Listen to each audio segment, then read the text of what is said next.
What's interesting is just this year, Edelman came out in their annual trust study, and for the very first time, a lack of fulfillment is the number one reason that people left to find a new job.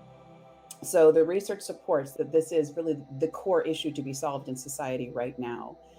So it also begs the question, well, then what is a fulfilling job? So I'd be curious to know, if I say to you, fulfilling job, give me a couple of examples of jobs you would say, yep, if I can do this, it will be fulfilling. Empowering people, and specifically helping people feel what I call seen, heard, and empowered. So they're not invisible, that they're actually appreciated and their ideas are considered. So that's really fulfilling to me.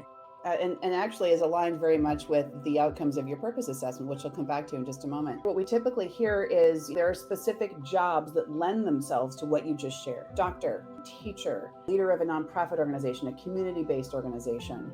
And what we found in our research was, interestingly, that is not true. In fact, that the idea of there actually being a job that is fulfilling and other jobs that are not fulfilling is a fundamental myth in society.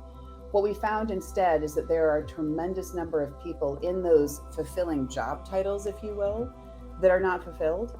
And we also found, by the same token, that there are equally large numbers of people that are in jobs that you wouldn't historically think were fulfilling that are deeply fulfilled.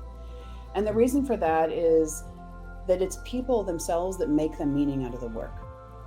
And that was a pretty big moment of awakening for us. And so then the question becomes, why is that? Because we can't seek to solve this if we don't really understand what the core drivers of that. And what we found is the reason employees are unfulfilled really comes down to three things. The first one is a lack of meaningful relationships. And over and above a lack of relationships, if you think about culture at work, we actually block meaningful relationship in a lot of cases. If you think about how we do calibration and talent recognition, et cetera. So we sort of engineer it out of the workplace. And similarly, we haven't normalized reflection. And yet reflection is really how we process all of the emotion and experience that we have in work. It's just not something that's engineered into the workday. And finally, people just they're not able to connect their purpose with their work. And largely it's because they don't have language for even talking about fulfillment. And so it's no wonder that people are not fulfilled given these three criteria.